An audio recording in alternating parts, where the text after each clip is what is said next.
सिंध जे नाले वारे क़ौमी रागी सरमद सिंधीअ जो असल नालो अब्दुर्रहमान वल्द हयात अली मुग़ल हो। संदसि जनम 7 मई 1958 ते ज़िले ख़ैरपुर मीरस जे हिकु नंढड़े शहर परियालू में थियो। सरमद सिंधी मैट्रिक ताईं तालीम परियालू में हासिल कई। तंहिंखां पोइ टेक्निकल कॉलेज ख़ैरपुर में दाख़िल थियो, जितां 1980 में सिविल टेक्नोलॉजी में डिप्लोमा कयाईं। 1980 ईस्वी में कराची डेवलपमेंट अथॉरिटीअ में सब इंजीनियर ऐं बाद में कराची बिल्डिंग कंट्रोल अथॉरिटी में असिस्टेंट कंट्रोलर मुक़ररु थियो ऐं ज़िंदगीअ जे आख़िर ताईं उन उहिदे ते रहियो। सरमद सिंधीअ ॻाइण जी शुरूआति कॉलेज लाइफ खां शुरू कई। ईअं ई हू पंहिंजे यारनि दोस्तनि में वेही जूंगारींदो रहंदो हो। खेसि जीए सिंध जे नारे सां मोहबत हुई।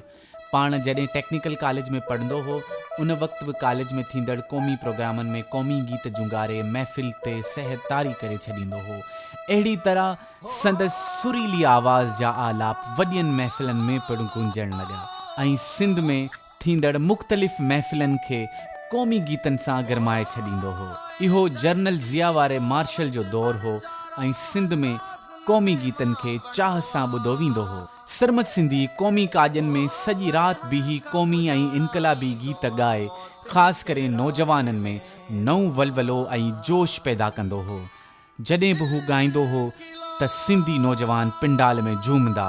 हिकु दोस्त नूर अहमद मेमण जी सलाह ते रहमान मुग़ल मां सरमद सिंधी बणियो। सरमद सिंधीअ खे रेडियो पाकिस्तान ते नाले वारे शायर ऐं ब्रॉडकास्ट कोस्टर बुरड़े ऐं PTV ते समी बलोच मुतारिफ़ करायो। रेडियो पाकिस्तान हैदराबाद तां संदसि आवाज़ में पहिरियों भेरो हिकु लोली मारू लोली अलोमिया नशर थी। टीवीअ ते संदसि आवाज़ में ॻायल पहिरियों कलाम तुंहिंजी यादि जी वरी आवी रहो।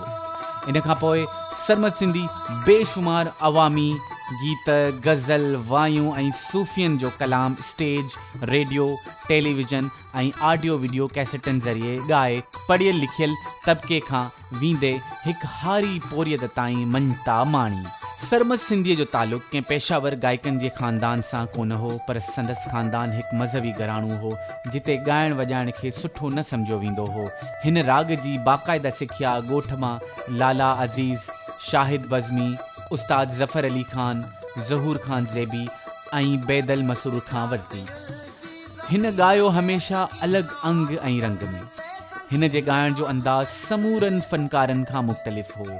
हिन कॾहिं बि फ़िल्मी तर्ज़नि ते न ॻायो। हू अक्सर धुनूं पाण कंपोज़ कंदो हो ऐं शाइरीअ जी चूंड में महारत रखंदो हो। संदसि हमेशह इहा कोशिश हूंदी हुई त सिंधी मौसीक़ीअ में जिदत आणिजे। हिन हमेशह धरतीअ ते थींदड़ ॾाढ, ज़ुल्म ऐं जबर जे ख़िलाफ़ पंहिंजी इनक़लाबी आवाज़ जे वसीले जंग कई। हुन हर मौज़ूअ ते ॻायो। संदसि महवर समाज ऐं धरतीअ जा सुर हुआ। हिन वटि संदसि लाशऊर ऐं ॾात जे ॾेह में हिकु अहिड़ी ख़ूबी हुई जा कला जी पाबंदियुनि जी मोहताज कान हूंदी हुई। सरमद सिंधीअ जा वॾा असल सखर जा हुआ ऐं अमली तरह हिन पंहिंजो पाण, पंहिंजे गरबातियुनि ऐं पंहिंजे ॿारनि खे सिंध धरतीअ जी मिटीअ सां रचाए छॾियो। खेसि सिंध जी धरती, ॿोली, तहज़ीब सां बे इंतिहा मोहबत हुई। हिन सिंधियुनि जी दिलियुनि जी तर्जुमानी कई। सरमद सिंधी क़ौमी प्रोग्रामनि जी दावत जी का बि फीस वग़ैरह न वठंदो हो। खेसि कंहिं क़ौमी काज जी दावत न बि मिलंदी हुई त बि फ़र्ज़ सम्झी उन प्रोग्राम में पाण मुरादो हलियो वेंदो हो। संदसि दोस्तनि खे चयल हूंदो हो त कंहिं बि सिंधीअ जी दावत ॾियण ते संदसि अचण जी पक ॾेई छॾी।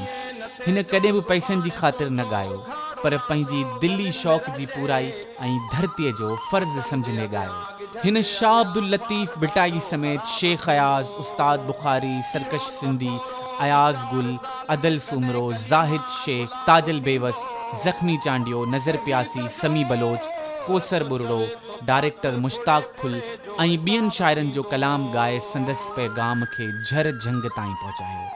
सिंधी अवाम में खेसि सिंध जो बीजल जे नाले सां यादि कयो वञे थो। नामियारे शाइर ताजल बेवस खेसि राग जो राणू ऐं सिंध जो विक्टर हारा करे छॾियो आहे। सरमत सिंधी साईं जीएम सईद जी सालगिरह जे प्रोग्रामनि में हर साल पाबंदीअ सां शरीक थींदो हो। संदसि ज़िंदगीअ में सिर्फ़ सिंध सां मोहबत हुई।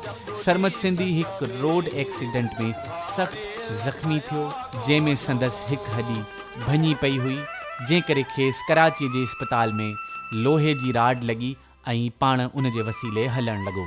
कुझु अरसे खां पोइ 27 दिसंबर 1996 ते बदीन मां हिकु प्रोग्राम करे कोस्टर ज़रिए कराची वापसि वञी रहियो हो त दीवान शुगर मिल ठठे वेझो कोस्टर जो कमंद सां भरियल हिकु ट्रक सां टकर थी पियो, जंहिंमें हू सख़्तु ज़ख़्मी थी पियो। खेसि कराची वेंदड़ रस्ते में दम दणी हवाले कयाईं ऐं 35 सालनि जी जवानीअ में वफ़ात करे वियो। संदसि ज़िंदगीअ जो आख़िरी ऑडियो एल्बम मारवाड़ा शहज़ोर हो, जंहिंमें ज़ाहिद शेख, अयाज़ गुल, ज़ख़्मी चांडिये ऐं ॿियनि शाइरनि जा गीत शामिल हुआ।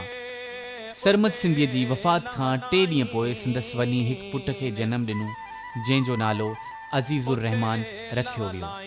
खेसि हिकु पुटु ऐं धीअ मारिया जो औलाद आहे।